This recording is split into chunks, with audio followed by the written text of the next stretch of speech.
asked to be teaming up with Oz Guinness. It's like asking me if I'd like to play doubles with Roger Federer as my partner.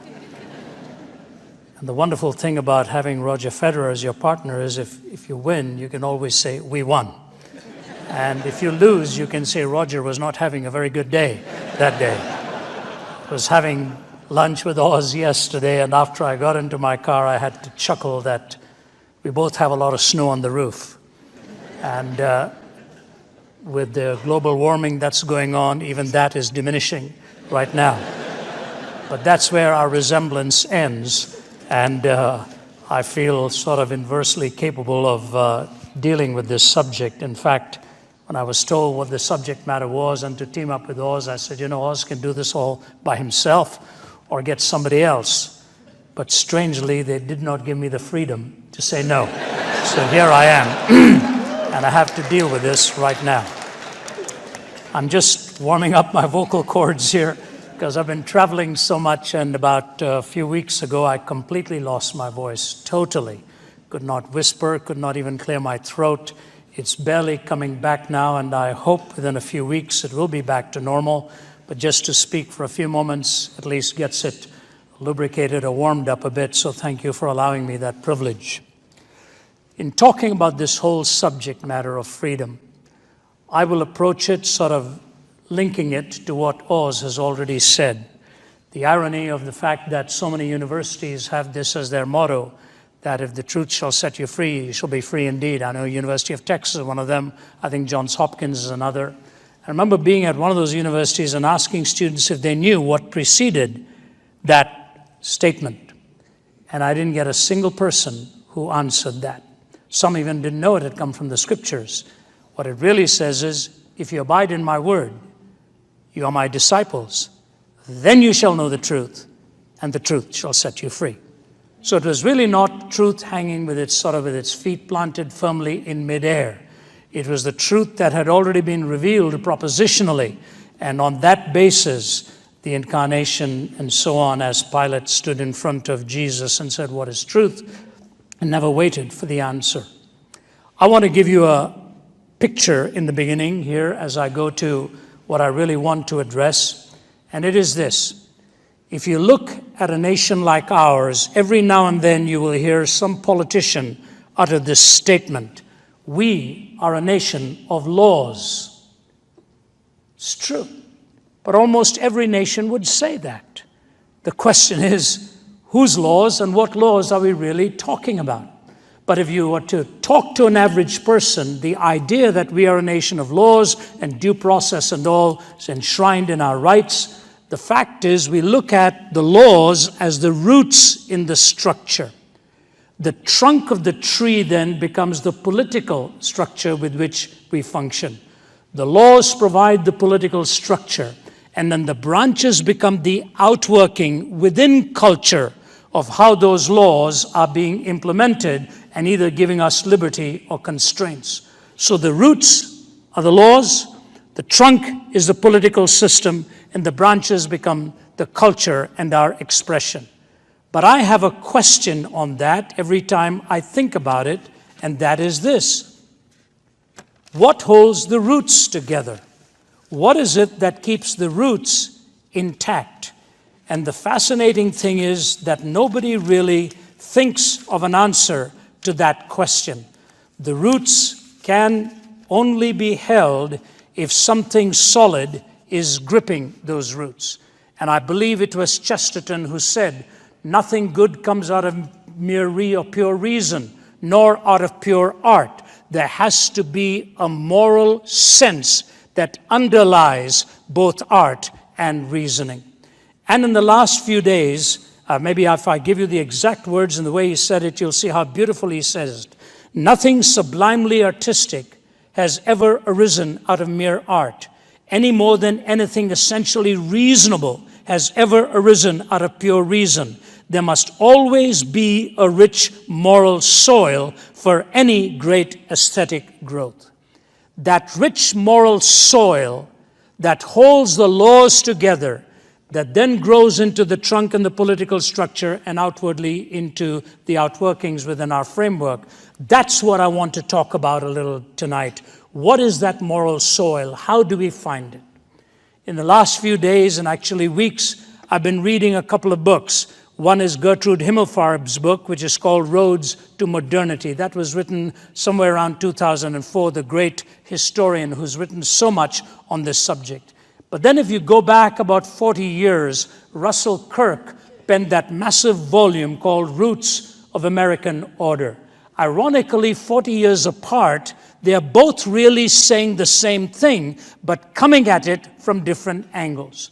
What Gertrude Himmelfarb actually does is go back to the framers, the writers, and the critics of the early days and points out something very critical in the three different Enlightenments: the French Enlightenment, the English Enlightenment, and the American Enlightenment. The French, unfortunately, sort of the term Enlightenment always seems to be just coupled with their thinkers. But the fact of the matter is there was an Enlightenment in England, there was an Enlightenment in the United States, and she goes to great trouble to point out what the difference really is. I'm going to put a series of quotations together from her, from Russell Kirk, and from Alexis de Tocqueville, and show you the point they are driving at, and then hopefully I can sustain it with the Judeo-Christian worldview. But here's what she says in the beginning. In the usual litany of traits associated with the Enlightenment, reason, rights, nature, liberty, equality, tolerance, science, and progress. These are the terms that come. Reason invariably heads the list. What is conspicuously absent is the term virtue. Yet it was virtue rather than reason that took precedence for the British, not personal virtue, but social virtues, compassion, benevolence, sympathy, which the British philosophers believed naturally, instinctively, habitually bound people to each other. They did not deny reason. They were by no means irrationalists, but they gave reason a secondary, instrumental role rather than the primary, determinant one that the philosophers gave it. For the French, the rebellion was against the Papist Church and an authoritarian monarchy. Theirs was a reformation against religion. It was a fight for sheer reason. It was in the name of reason that Voltaire declared his war against the church, and that Diderot proposed, quote, to strangle the last king with the entrails of the last priest. But then she goes on. The driving force of the British Enlightenment was not reason, but social virtues or social affections. In America, it was also different, and the driving force was political liberty. But both in England and in America, for both of them, religion was not seen as the enemy. Rather, religion was interwoven into the culture. This is a key point. For the French, the authoritarianism of the Papist Church and the sort of the bullying that came from their monarchic history and so on, both of them were thrown off. What was it? Dickens said something, splendor rode hard on the bony shoulders of squalor as they tightened the screws and tightened the screws and tightened the screws. When the lid was pushed, thrown open, both the church and the monarchy were just sort of tossed away from their thinking, and reason became supreme. The philosophers, that was key to them. But now she goes on to quote Tocqueville in the early years of America's founding. I think there's some brilliant comments he makes that I want to bring to your attention. Europeans exaggerate the influence of geography on the lasting powers of democratic institutions. Too much importance is attached to laws and too little to mores. Unquestionably, these are the three great influences which regulate and direct American democracy. But if they are to be classed in order, here's what Tocqueville is saying. I should say that the contribution of physical causes is less than that of the laws, and that of the laws less than mores. The importance of mores is a universal truth to which study and experience continuously bring us back. I find it occupies the central position now in my thoughts. All my ideas come back to it in the end. For the Americans, the ideas of Christianity and liberty are so completely mingled that it is almost impossible to get them to conceive of one without the other. It is not a question with Americans of sterile beliefs bequeathed by the past and vegetating. Rather, it is the living within them in the very depths of their soul. The irony is, this is a Frenchman, along with one other Frenchman, Professor Halevi, who wrote on the fact that for the American mind, religion was inextricably bound with their laws. And so when he's talking about mores, he's talking about exactly what Oz was talking about, the habits of the heart and the moral framework. But today, this loss of the absolute is so pronounced, and the ushering of relativism and the trumpeting of an anti-absolutist position is a given in our academy. So the overthrow of the past, the cultural revolution, what it is actually doing is breaking us away from shared meanings of the past. You must have shared meanings of the past. And the shared meanings of the past involved, as Tocqueville has reminded us, in this conjoining of freedom with religion. Listen to what he says further. Freedom sees in religion the companion of its struggles and its triumphs, the cradle of its infancy, the divine source of its rights. It considers religion as the safeguard of mores, and mores as the guarantee of laws and the pledge of its own duration. At the same time that the law permits the American people to do everything, religion prevents them from conceiving everything and forbids them to dare everything. Despotism can do without faith, but freedom cannot. How could society fail to perish if, while the political bond is relaxed, the moral bond were not also tightened? And what makes a people master of itself if it has not submitted to God? Finally, he says this, I do not know if all Americans have faith in their religion, for who can read the bottom of their hearts? But I'm sure that they believe it necessary to the maintenance of Republican institutions. This opinion does not belong only to one class of citizens or to one party, but to the entire nation. One finds it in all ranks. This is an amazing set of ideas that he's put together for us. Now, I want to draw just two conclusions before moving to how I think this can only theoretically be sustained. It is this. The two conclusions I draw is that if morality is at the heart of what you and I must believe, then truth and meaning become the result of that, and truth and meaning bring that into focus. You see, for a nation like Russia, where God was evicted and the last act of Stalin was a clenched fist towards the heavens, it is fascinating how little truth actually matters to them. You may remember years ago, in that tragic downing of the Korean airliner 007. I remember the very number of that flight because my wife herself had taken that same flight many times. And as that plane had supposedly strayed into other space that it wasn't supposed to be at, the Russians sent in their fighters and blew it out of midair. And all the Korean families waiting for their loved ones to come were waiting at the airport, stunned and shocked to find out that a nation like Russia, rather than commandeering the plane and bringing it down if they had suspicion, just blew it out of midair. I'll never forget the conversation between William Safire and Vladimir Posner of Pravda, what happened after that. And in this live discussion that's going on, Posner looks at Safire and says, Mr. Safire, you know very well what was going on there because their lights were not on. Safire says, that is not correct. The lights of the aircraft were ordered to be turned on, and they were on. Posner says, no, they were not. And finally, Safire says to him, just before the trigger was pulled, did you not have one of your pilots commenting that the lights were on? And he says, but he meant the other Russian pilot on the other side of the KAL flight.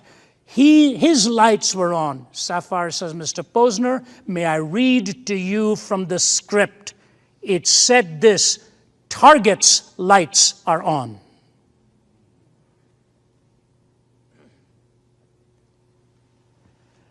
Vladimir Posner was a reporter for Pravda, which means truth. The two leading newspapers is Vestia, which means news, and Pravda, which means truth. Many Russian friends have said to me, there's no Izvestia in Pravda, and there's no Pravda in Izvestia. There's no news in the truth, and there's no truth in the news. 40 years ago, Russell Kirk, Roots of American Order, traces America's founding actually to 4 cities. He goes through them: Athens, Rome, Jerusalem, and London.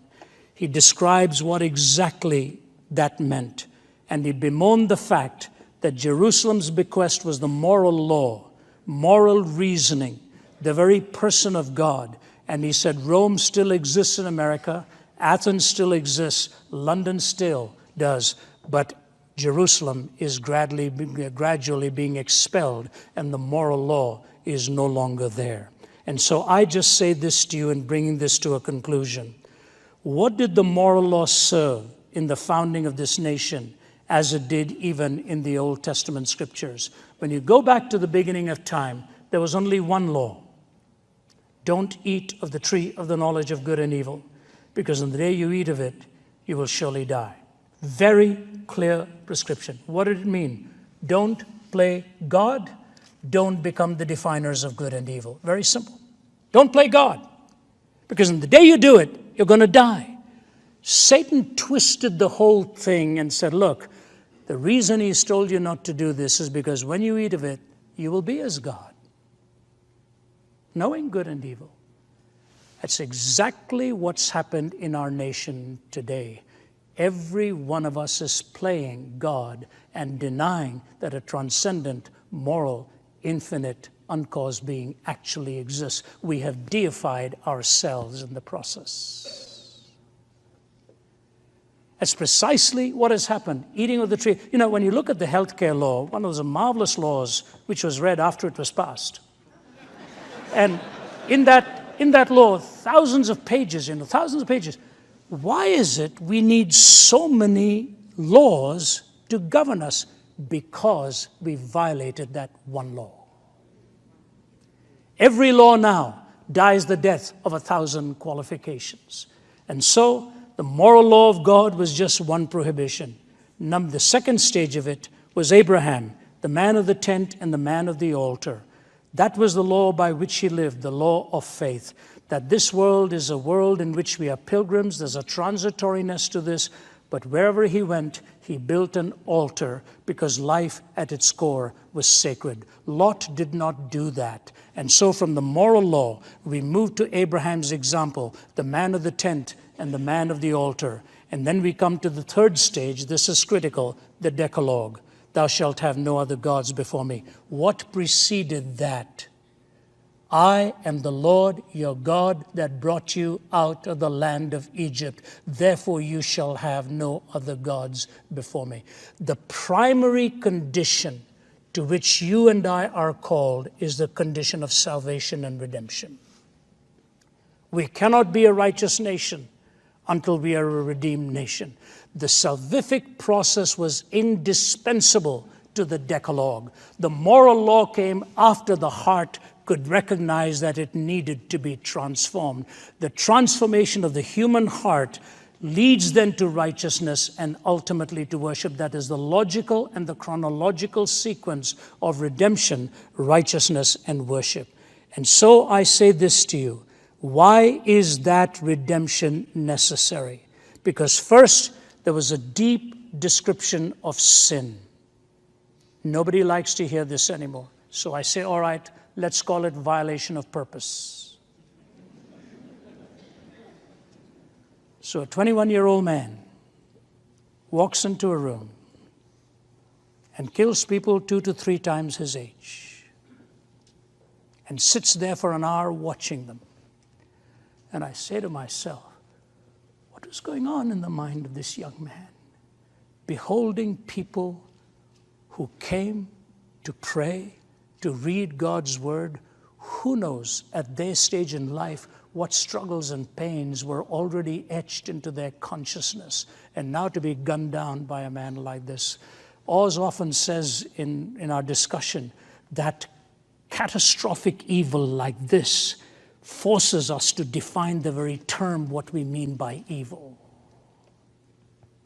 The first line ever published in North America, the first line ever printed in the New England Primer said this: "In Adam's fall, we sinned all." That was the first line. And Muggeridge used to say the depravity of man is at once the most intellectually resisted fact at the same time that it is the most empirically verifiable. It's a fact. Number two, the condition. From number one, the condition. Number two, the answer. There is no other worldview. There is no other worldview that takes you to a hill called Calvary, and on the two pieces of timber where a Savior is dying for his creation, the Savior. And what is happening there is grace and truth are centerpiece as revealed to us, the grace of God in his forgiveness and the truth of God, that sin is a destructive thing and you and I desperately need a Savior. Ladies and gentlemen, here's what I want to say to you. Watch discourse today. And we face this. Some of the hostile letters we get and the angry letters. Sometimes I put them down on my desk and I say, who is this person? Why is there so much hate in this heart? Where is the grace? Where is the courtesy? Where is the kindness? Grace is gone. It is ironic that in the early 1800s, Alexander Dumas and Victor Hugo were penning two books. Dumas wrote the book on the Count of Monte Cristo and Victor Hugo on Les Miserables. And the entire narrative in Les Mis, and Hugo was unpopular for that book in the beginning because he had a bishop playing the part of extending grace to a criminal. The story of grace, the story of courtesy.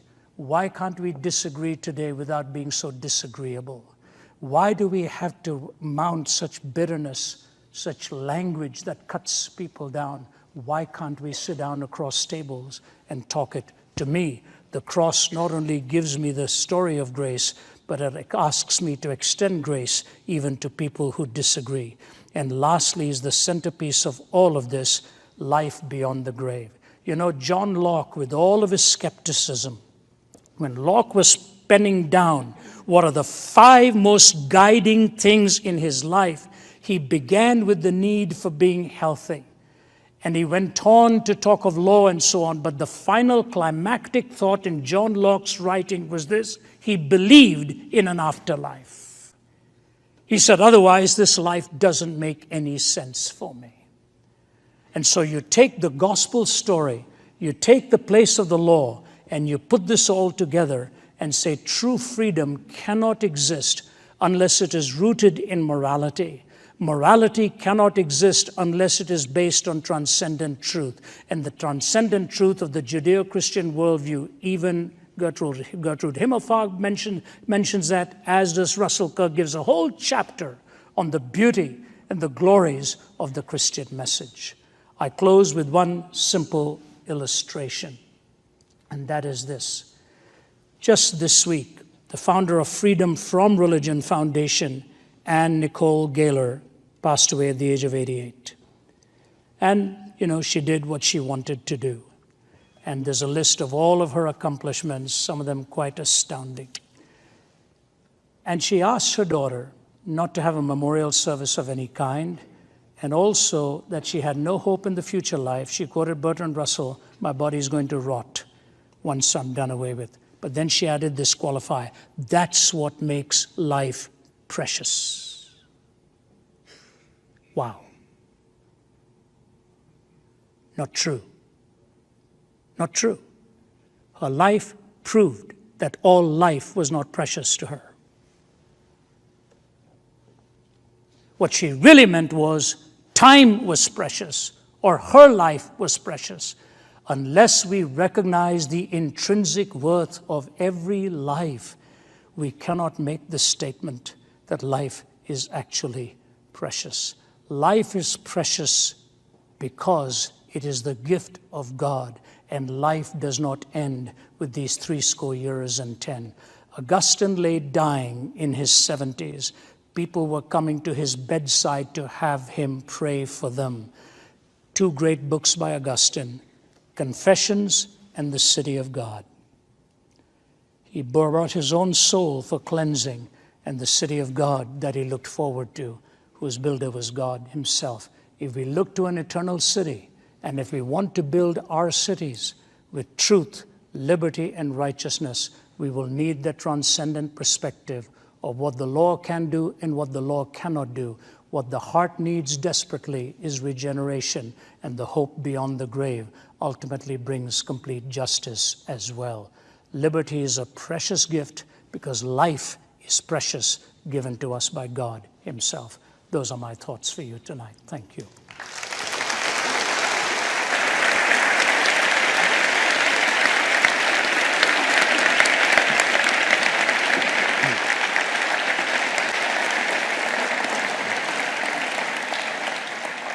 Thank you, Ravi, and thank you, Oz. And we're going to move now to a time of some Q&A.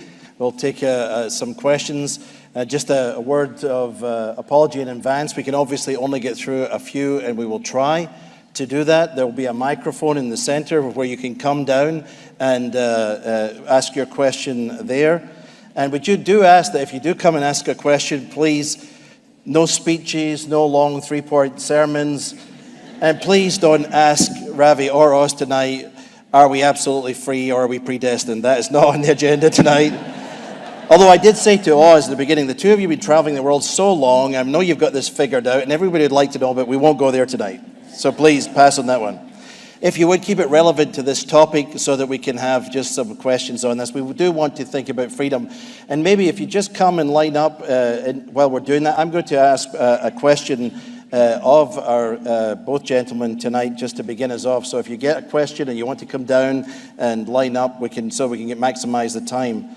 But Oz and Ravi, in both your respective ways, when we think of people coming with sense of hope, they look at times, changing times in culture.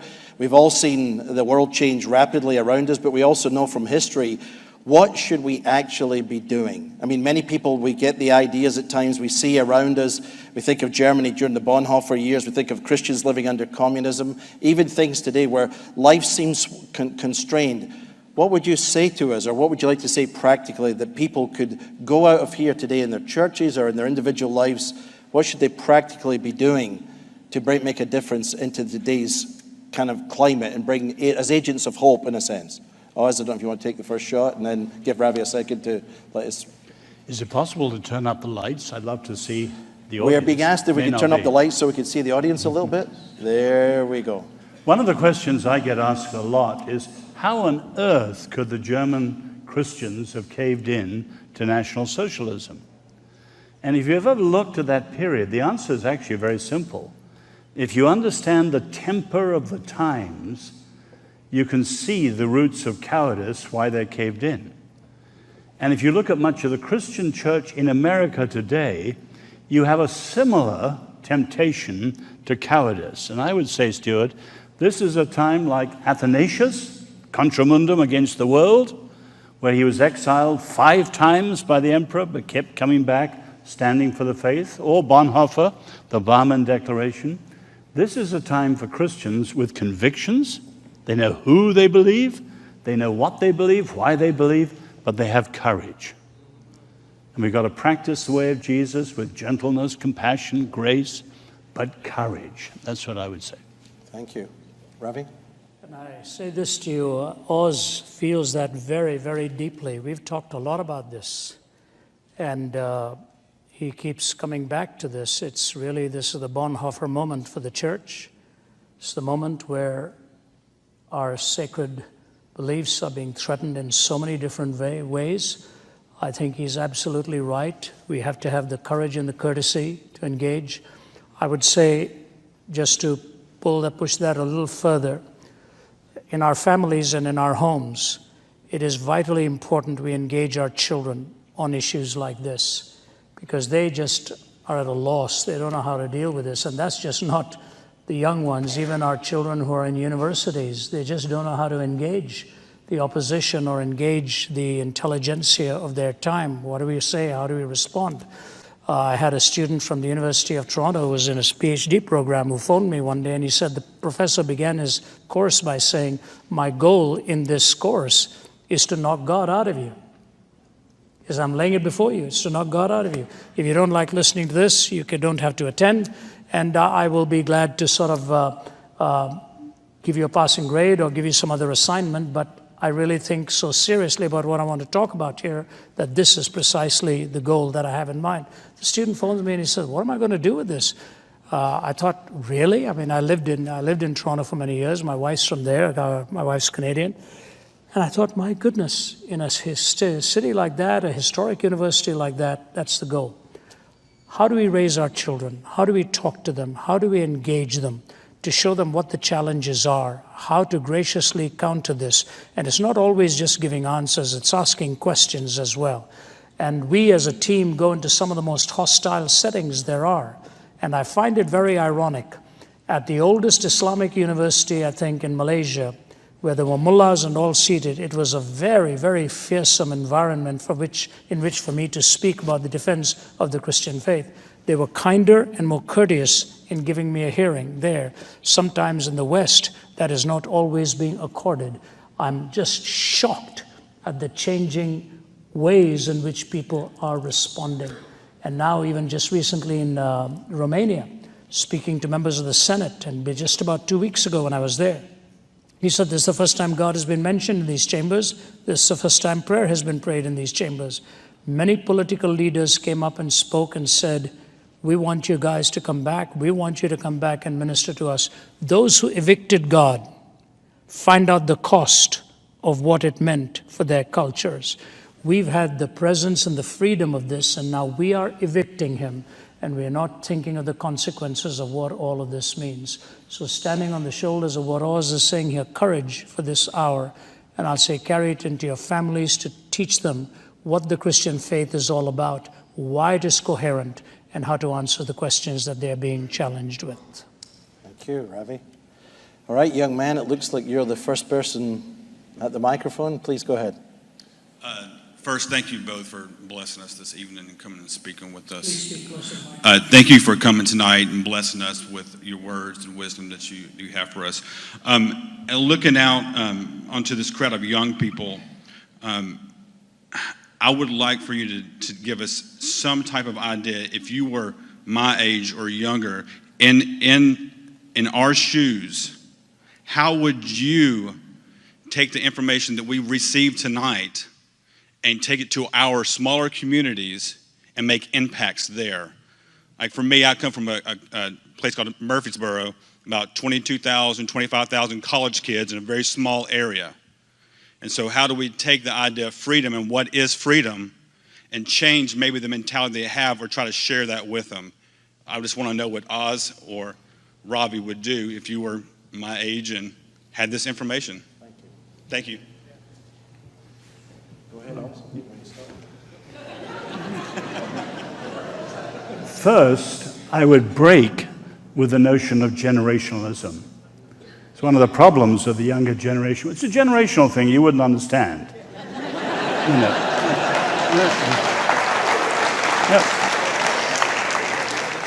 But there's something very profound by it. It's the new relativism. It's the new mistrust of authority. It's the new corrosion of tradition. We've got to get that generation to really pass on the faith. And actually what we want to pass on is the same old thing. People need to know the Lord. They need to have deep theology. They need to have a thought-through Christian worldview. They need to have a sense of individual calling. They need to have brothers and sisters who'll stand around them for a lifetime, not networking, but a real fellowship group to hold them accountable and These are actually the same things every generation needs. And then you have to identify the problems of this generation: the abandonment of evangelism for social justice, the rise of a cynicism rather than a confidence in the gospel. There are all sorts of obvious things. Analyze the generation, break with the worst of it, and teach again and pass on the simple things of the faith, like Paul did to Timothy, and so on. I don't think it's actually rocket science. I had two footnotes to that, too. The means through which young people engage today is sometimes very different out here. I'm a reader. I'm not a viewer or a watcher. I hardly watch anything. I just read. There's a good T-shirt I saw in Thailand. I don't even know if he understood what it meant, but this guy was walking on the street and it said at the back, "Don't judge a book by its movie." And I think it's very important to be able to find the means through which you gain their attention. Hollywood is very sharp in this. They know how to propagandize and how to impart ideas in the subtle form of a story. The existentialists were brilliant in this, in the way they wrote plays and the way they wrote stories. So maybe in your group it'll be great to find the kind of narrative in a story form and then open it up for discussion. It will get much more anchored within their own thinking. I think for the young who prefer to go through the eye gate, that would certainly be one way in which you can have that impartation to them. The second thing I would say is in dealing with the young is the more you ask questions, the more you open them up within their own assumptions. And it is the assumptions oftentimes that are flawed. And I think those assumptions are the ones that you can interact on, but it has to be one drop at a time. It doesn't really come wholesale. I know as a family man that it is easier for me to talk to my son while we were watching a baseball game when everything we talked about seemed incidental to what was going on out there. And it was easier for him to absorb that than in a purely didactic setting saying, "Now I want you to listen to me, here's what I want to say about such and such." If you find the setting in which there's a greater degree of being disarmed, they are more likely to listen and apply that. These are just some practical clues, but first and most importantly, I want to commend you for having that desire to try carry that on and find that contagious spirit. That is what we have for the hope of the future. Well, one other thing I was just going to say, and that is triggered with what Oz was saying here. When I travel overseas, I find young people are really taken up by social causes of justice and need and so on. And when you take them into those settings to see the world of need, then point out that oftentimes the exploitation of those people at the hands of very corrupt hearts. So the heart has to change somewhere along the way. That's what Matthew Paris said in his own article, that all of these NGOs, Matthew Paris is an atheist. He says, and I'm challenging my own assumptions, he says the change of heart seems to be indispensable if benevolence and charity is going to make a difference in people's lives. Take them into practical settings, appeal to that sense which they already have, justice, mercy, compassion, and show how the change of heart is needed. These are just some practical ways in which you can work it into their thinking. I think, as the